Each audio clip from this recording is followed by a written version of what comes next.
بسم اللہ الحمد للہ والصلاة والسلام علی رسول اللہ وعلی آلہ واصحابہ ومن والاه۔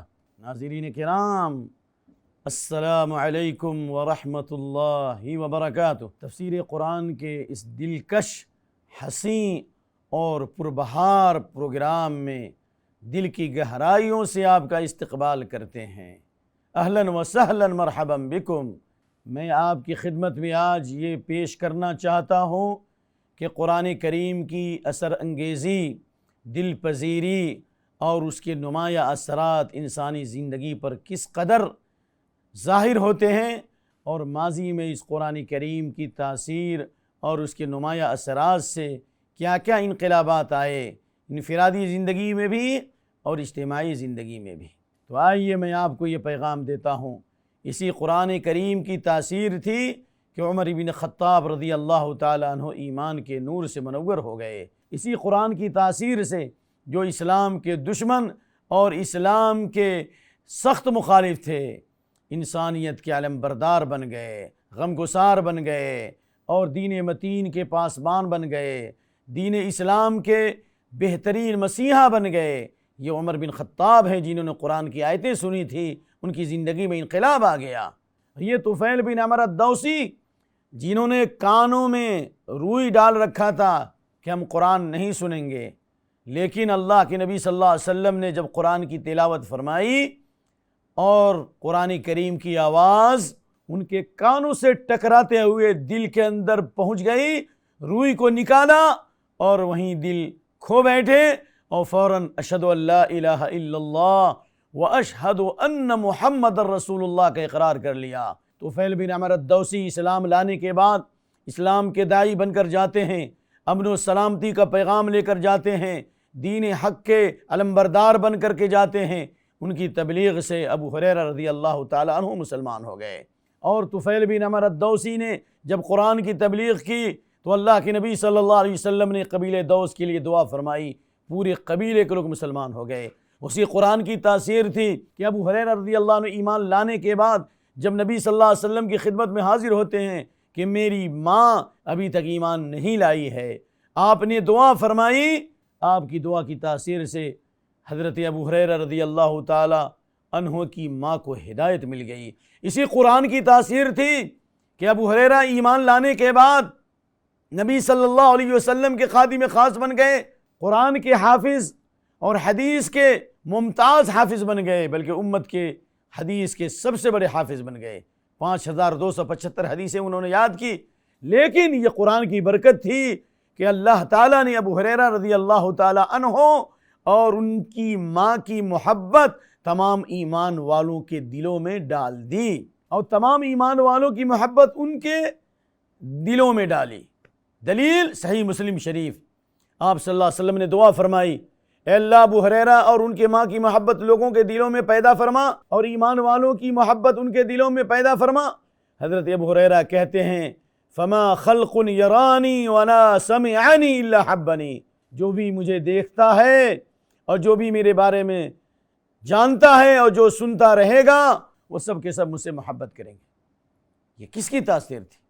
کیا یہ قرآن کی تاثیر نہیں تھی؟ اللہ اکبر، یہ قرآن ہی کی تاثیر تھی کہ عرب کے وہ بدو جو سخت انسانیت کے دشمن تھے، انسانیت کے مسیحا اور داعی بن گئے، جو چھوٹی چھوٹی بات پر جنگ کرتے تھے، بلکہ ان کی حالت یہ تھی کہ جو دو شخص آپس میں لڑ بیٹھتے تھے تو سدھا قبیلے بگڑ بیٹھتے تھے۔ چلن ان کے جتنے تھے سب وحشیانہ فسادوں میں کٹتا تھا ان کا زمانہ۔ قرآن کی تاثیر سے ان کی زندگی کیسے بدل گئی۔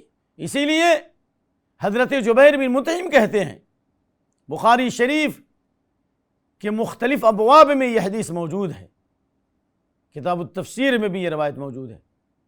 جبیر بن مطعم ابھی کافر ہے، مشرک ہے، ایمان نہیں لایا، کہتے ہیں سب سے پہلے ایمان میرے سینے میں اس وقت داخل ہوا جب میں نے نبی صلی اللہ علیہ وسلم سے قرآن سنا۔ ایمان کی خوشبو سب سے پہلے میرے دل و دماغ میں اس وقت داخل ہوئی جب میں نے رسول اللہ صلی اللہ علیہ وسلم کو سورہ طور کی تلاوت کرتے ہوئے سنا۔ چنانچہ کہتے ہیں جب آپ نے یہ آیت پڑھی ام خلقوا من غیر شیء ام هم الخالقون، کیا یہ خود سے پیدا کیے گئے ہیں یا خود سے پیدا ہو گئے ہیں یا وہ پیدا کرنے والے ہیں؟ کیا وہ خالق ہیں یا مخلوق؟ خالق نہیں ہے۔ اگر خالق ہیں تو ہم خلق السماوات والارض، کیا انہوں نے آسمان و زمینوں کو پیدا کیا؟ یقیناً انہوں نے نہیں پیدا کیا، اللہ نے پیدا کیا۔ تو اس کا مطلب مخلوق ہے، تو مخلوق کے لیے خالق کا ہونا ضروری ہے۔ جب اس آیت کریمہ کو حضرت جبیر بن مطعم نے سنا، کہتے ہیں کاد قلبی ان یطیر، ایسا لگتا تھا کہ میرا دل اڑ جائے گا۔ مشرک اور کافر ہے، دل کی دنیا بدل گئی،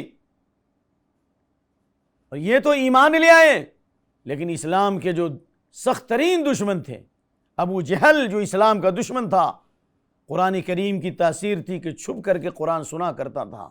ابو سفیان چھپ کر کے قرآن سنا کرتے تھے، یہاں تک کہ اللہ نے انہیں ہدایت عطا فرمائی۔ اخنس بن شریق چھپ کر قرآن سنا کرتے تھے، یہاں تک کہ اللہ تعالیٰ نے ہدایت عطا فرمائی۔ قرآن کی تاثیر اور اثر انگیزی کے واقعات کو اگر بیان کیا جائے تو بہت لمبی داستان آپ کی خدمت میں پیش کرنی پڑے گی۔ میں آپ کو یہ بتانا چاہتا ہوں، یہ قرآن کریم کی تاثیر تھی جاپان کی نو مسلمہ، جس کی تربیت کفر و الحاد کے ماحول میں ہوئی تھی، جو دنیا کے مختلف ملکوں میں اسلام کے خلاف لیکچر دیتی تھی، لیکن جب اس نے قرآن کا مطالعہ کیا، جب اس نے سورہ نور کی تلاوت کی، سبحان اللہ، آیت نمبر 31، جس میں اللہ نے ایمان والیوں کو پردے کا حکم دیا ہے اور پردے کے فوائد اور ثمرات بتائے ہیں، کہا کہ جس دن میں ایمان لائی اور ایمان لانے کے بعد جب میں نے اپنے چہرے کو چھپایا تو ایسا لگا کہ گویا کہ میں شہزادی ہوں، ایسا لگا کہ میں دنیا کی سب سے خوش نصیب عورت بن گئی ہوں۔ پردہ زینت بھی ہے، خوبصورتی بھی ہے، عزت بھی ہے، رفعت بھی ہے۔ دیکھو ایک نو مسلمہ کا بیان ہے، سبحان اللہ وبحمدہ سبحان اللہ العظیم۔ ہے آیا یورش تاتار کے افسانے سے، پاسباں مل گئے کعبے کو صنم خانے سے۔ اللہ تعالیٰ اسی کتاب کے ذریعے سے عزت دیتا ہے، اور اسی کتاب کو چھوڑنے کی وجہ سے اللہ تعالیٰ ذلیل و خوار فرماتا ہے۔ میں یہ پیغام پیش کرنا چاہ رہا ہوں کہ انسانی زندگی پر قرآن کے نمایاں اثرات، یہ تو انسان کے ساتھ، لیکن قرآن کریم کی تاثیر جمادات پر، قرآن کریم کی تاثیر حیوانات پر۔ سورہ حشر آیت نمبر 21 اللہ فرماتا ہے لو انزلنا هذا القرآن على جبل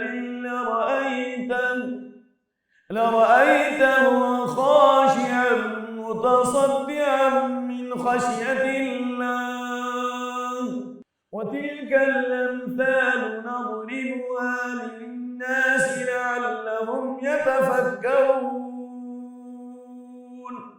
اگر ہم اس قرآن کو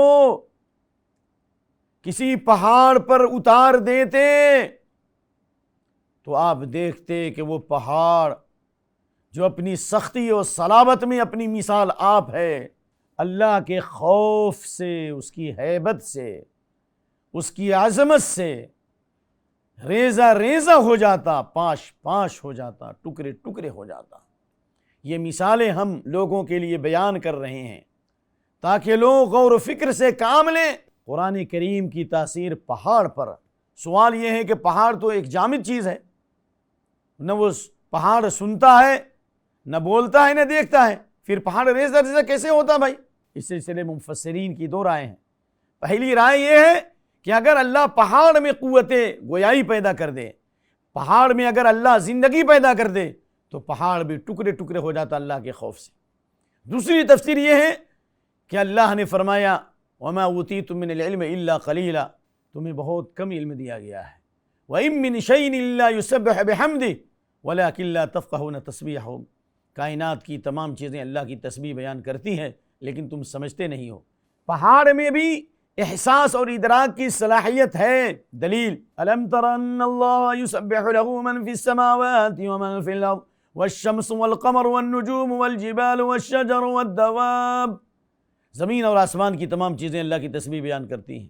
والجبال، پہاڑ بھی، درخت بھی، یہاں تک کہ ستارے بھی اللہ کی تسبیح بیان کرتے ہیں، اللہ کے سامنے سجدہ ریز ہیں۔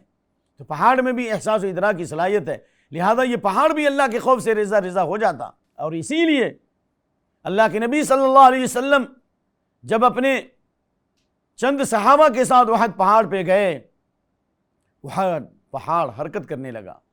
جب آپ صلی اللہ علیہ وسلم ابو بکر صدیق، عمر فاروق اور عثمان بن عفان رضی اللہ عنہ کے ساتھ جب پہاڑ پر گئے جبل احد پر، تو پہاڑ حرکت کرنے لگا، محبت میں، اہتمام میں، نبی صلی اللہ علیہ وسلم کی استقبال میں۔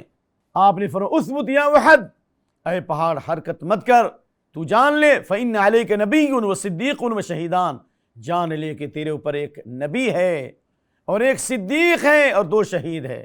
صدیق سے مراد ابو بکر صدیق رضی اللہ عنہ، شہیدان 2 شہیدوں سے مراد حضرت عمر بن خطاب اور عثمان بن عفان رضی اللہ تعالی عنہما۔ تو جب پہاڑ کے اندر اتنی تاثیر ہے اور پہاڑ اللہ کے خوف سے لرز جائے تو انسانوں کو نہیں لرزنا چاہیے۔ اللہ فرماتا وَإِنَّ مِنَ الْحِجَارَةِ لَمَا يَتَفَجَّرُ مِنْهُ الْأَنْهَارُ، کچھ پتھر ایسے ہیں جہاں سے چشمے جاری ہو جاتے ہیں۔ وَإِنَّ مِنْهَا لَمَا يَهْبِطُ مِنْ خَشْيَةِ اللَّهِ، اور کچھ پتھر ایسے ہیں جو اللہ کے خوف سے گر جاتے ہیں، یعنی اس پر بھی اللہ کا خوف طاری ہوتا ہے۔ انسان کو نہیں خوف کھانا چاہیے۔ اللہ اکبر۔ اس لیے اللہ نے فرمایا کہ جب پہاڑ اتنا متاثر ہے تو انسان کو کس قدر اثر لینا چاہیے۔ اللہ نے ہمیں یہ پیغام دیا ہے کہ ہم غور و فکر کریں کہ جب پہاڑ اللہ کے خوف سے ریزہ ریزہ ہو جاتا، جس کے لیے نہ جنت ہے نہ جہنم، تو ہمارے لیے اگر نیک نامی کی زندگی گزاریں گے تو جنت ہے، اور قرآن سے غفلت کی زندگی گزاریں گے تو جہنم کی وعید ہے۔ ہمیں کس قدر خوف کھانا چاہیے، کس قدر ڈرنا چاہیے، بلکہ ہمیں تو دعا بھی کرنی چاہیے، جس طرح اللہ کے نبی صلی اللہ علیہ وسلم نے دعا سکھلائی ہے۔ تحیات و درود کے بعد جو دعائیں پڑھی جاتی ہیں ان میں یہ دعا بھی، اللہم انی اسألک خشیتک فی الغیب والشہادہ، اے اللہ میں تجھ سے سوال کرتا ہوں کہ لوگوں کے سامنے بھی ہو تو اپنا خوف عطا فرما، اور لوگوں سے پیچھے بھی رہوں، غائبانے میں بھی رہوں تو خوف عطا فرما۔ خوف کی دعا کی گئی ہے، اس لیے اس قرآن سے فائدہ ان لوگوں کو ہوگا، فذکر بالقرآن من یخاف وعید، قرآن سے نصیحت کریں ان لوگوں کو جو میرے عذاب سے ڈرتے ہیں، جو میری وعید سے ڈرتے ہیں، جو میری سزا سے ڈرتے ہیں۔ یہ قرآن کا اثر جمادات پر اور قرآن کا اثر حیوانات پر، اس کی مثال بخاری و مسلم کی حدیث ہے۔ حضرت اسید بن حضیر رضی اللہ تعالی عنہ رات میں قرآن کی تلاوت کر رہے ہیں، اذ جالت الفرس، گھوڑا حرکت کرنے لگا، ان کا بیٹا یحییٰ ان کے قریب سویا ہوا تھا۔ کہتے ہیں مجھے خوف ہوا کہ کہیں ایسا نہ ہو کہ گھوڑا اسے روند نہ دے۔ اسید بن حضیر کہتے ہیں کہ میں نے پڑھنا چھوڑ دیا تھوڑی دیر کے لیے، پھر میں دیکھ رہا ہوں کہ گھوڑا نے حرکت کرنا بند کر دیا، پھر پڑھنا شروع کیا، پھر حرکت شروع، بار بار دیکھا تو مجھے لگا کہ لگتا ہے کوئی چیز ہے جس کی وجہ سے گھوڑا حرکت کر رہا ہے۔ فرفعت راسی فاذا هو مثل الظلہ، چنانچہ میں نے سر اٹھایا تو دیکھا میرے سر کے اوپر آسمان کی طرف سے ایک سائبان کی طرح سے ایک روشنی آ رہی تھی، سائبان کی شکل میں ایک چیز آ رہی تھی جس میں امثال السرج، جس میں چراغ کی روشنی تھی۔ جب میں پڑھ رہا ہوں تو وہ روشنی قریب آتی ہے، جب میں چھوڑ دیتا ہوں تو روشنی دور چلی جاتی ہے۔ جب صبح ہوئی اور اللہ کی نبی صلی اللہ علیہ وسلم کی خدمت میں حاضر ہوا اور میں نے یہ واقعہ بیان فرمایا تو آپ نے فرمایا اے حذیر پڑھ، اے حذیر پڑھ، اے حذیر پڑھ، 3 بار فرمایا۔ کہا یا رسول اللہ جب جب میں نے پڑھا تو یہ واقعہ رونما ہوا، میں نے پڑھنا اس لیے چھوڑا کہ میرا بیٹا سویا تھا۔ آپ نے فرمایا تلک الملائکہ دنت لصوتک، بخاری کے الفاظ ہیں اور مسلم کے الفاظ تلک الملائکہ تستمع لصوتک، یہ فرشتے تھے جو تیری قرآن کی تلاوت سن کر کے آئے تھے، یہ فرشتے تھے جو تمہاری قرأت کو بغور سن رہے تھے۔ اگر تم صبح تک قرآن پڑھتے رہتے لا تتوارا، یہ فرشتے تم سے غائب نہیں ہوتے، بلکہ لا تتوارا منہم، یہ فرشتے لوگوں سے الگ نہیں ہوتے بلکہ لوگ اس کو دیکھ لیتے۔ سوال، قرآن کی تاثیر، قرآن کا اثر حیوان پر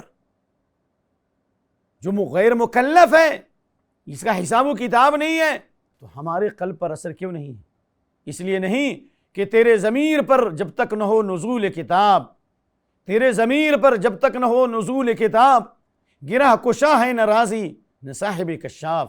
قرآن جب دل پہ اثر نہیں کرتا تو دنیا کی ساری تفسیروں کو پڑھ لو، سارے لیکچرز سن لو، سارے بیانات سن لو، کوئی فائدہ نہیں ہوگا جس طرح ابو جہل کو، عتبہ شیبہ ربیہ کو فائدہ نہیں ہوا، جس طرح مدینے کے یہودیوں کو فائدہ نہیں ہوا جو کہا کرتے تھے کہ ہم نحن ابناء اللہ، ہم اللہ کے لاڈلے اور چہیتے ہیں، اللہ کے بیٹوں کے بیٹے ہیں اور اللہ کے چہیتے اور لاڈلے ہیں، قرآن سے فائدہ نہیں ہوا، حالانکہ وہ انتظار کرتے تھے کہ آخری نبی محمد صلی اللہ علیہ وسلم پر ایمان لائیں گے۔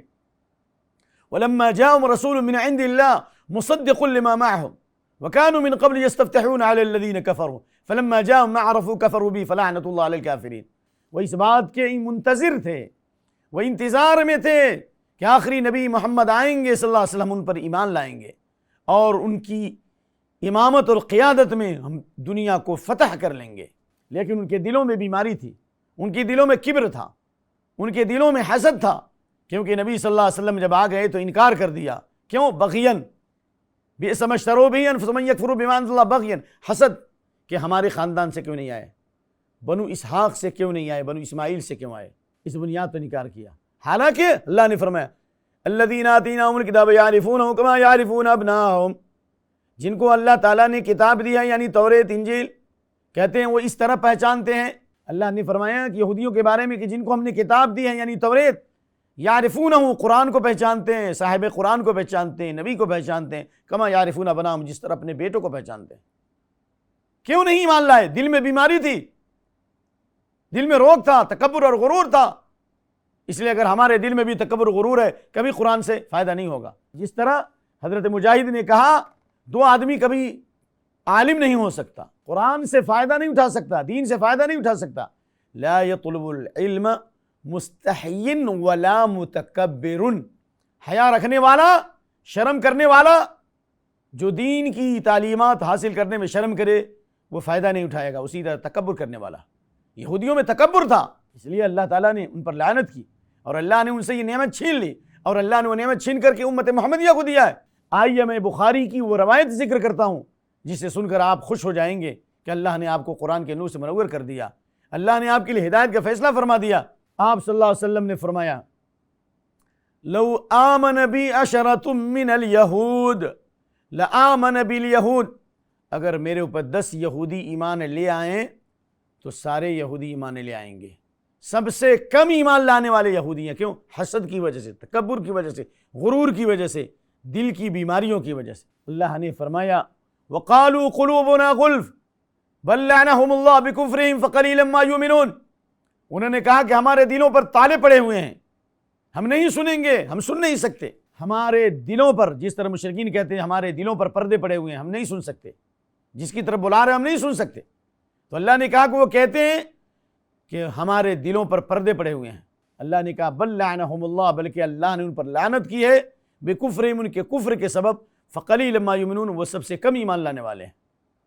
دوسری تفسیر ابن عباس سے وقالوا قلوبنا غلف اے اوعیۃ العلم، یہودی کیوں نہیں قرآن سے مستفید ہوئے جبکہ دنیا کی افضل ترین قوم ہے، من و سلوہ ان پر نازل ہوا، اللہ نے بدریوں کا سایہ کیا، اللہ نے ان کی نگاہوں کے سامنے فرعون اور اس کی قوم کو غرقاب کر دیا، اللہ نے سارے عالم پر فضیلت عطا فرمائی، اللہ نے بڑی بڑی نعمتیں نشاور فرمائی، اللہ نے ان میں بادشاہت کا سلسلہ جاری کیا، ان تمام کے باوجود کیوں نہیں؟ اس لیے کہ وہ کہتے تھے قلوبنا اوعیۃ العلم، تمہیں پڑھنے کی ضرورت نہیں، بتانے کی ضرورت نہیں، ہمارا سینہ علم سے بھرا ہوا ہے، یعنی ہمارا دل علم سے لبریز ہے۔ لہذا جب تک تواضع اور انکساری نہیں آئے گی، جب تک اللہ کی عظمت دل میں نہیں آئے گی، جب تک اللہ کی کبریائی نہیں آئے گی، ہم فائدہ نہیں اٹھا سکتے۔ دیکھیے مشرکین، یہ مشرکین کفار کی اولاد تھے، اللہ نے ان کو صحابیت کا شرف عطا کیا، رضی اللہ عنہم رضوا عنہ کی سند مل گئی، خیر البریہ کی سند مل گئی، متقون کی سند مل گئی، صادقین کی سند مل گئی، مہتدون کی سند مل گئی۔ لیکن یہود افضل ترین قوم تھے، لیکن اللہ نے سب سے ذلیل کر دیا، قیامت تک ان پر لعنت کی، صرف اس لیے تکبر و غرور کی بنیاد پر۔ لہذا قرآن کریم کی تاثیر سے وہی لوگ لطف اندوز ہوں گے جن کے دلوں کے اندر سچائی ہے، جن کے دلوں میں قبولیت حق کی صلاحیت ہے۔ قرآن کریم کے اثرات انسانی زندگی پر، یہ ٹاپک ہے۔ آپ ذرا دیکھیے قرآن کریم کی اس آیت کریمہ کو، یا ایھا الناس قد جاءتکم موعظۃ من ربکم، وشفاء لما في الصدور وهدى ورحمة للمؤمنين. قرآن کی تاثیر اور قرآن کے نمایاں اثرات انسانی زندگی پر. اے نبی کہہ دو تمہارے رب کی طرف سے ایسی کتاب آئی ہے جو نصیحت ہے. نصیحت یعنی اس کے اندر وعید ہے، سزائیں بیان کی گئی ہیں تاکہ تم اللہ کے عذاب سے باز آ جاؤ.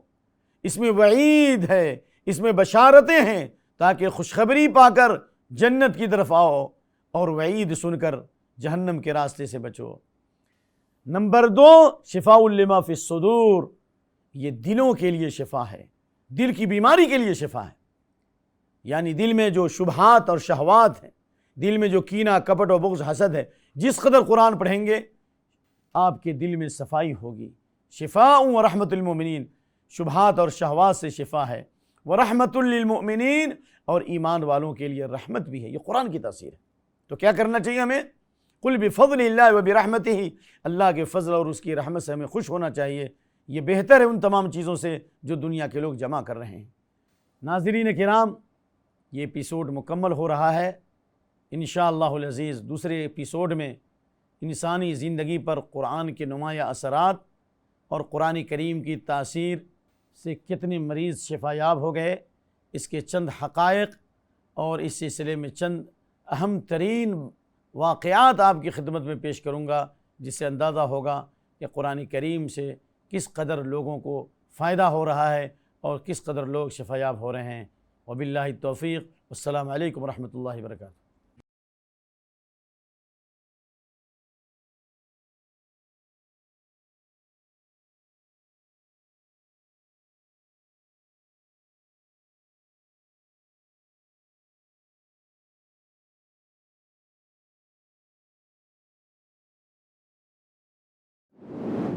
مرسی ٹی وی کے مزید ویڈیوز کے لیے ہمارے چینل کو سبسکرائب کریں اور بیل آئیکن کو کلک کرنا نہ بھولیں. جزاک اللہ خیر. مرسی ٹی وی، پیغام رحمت.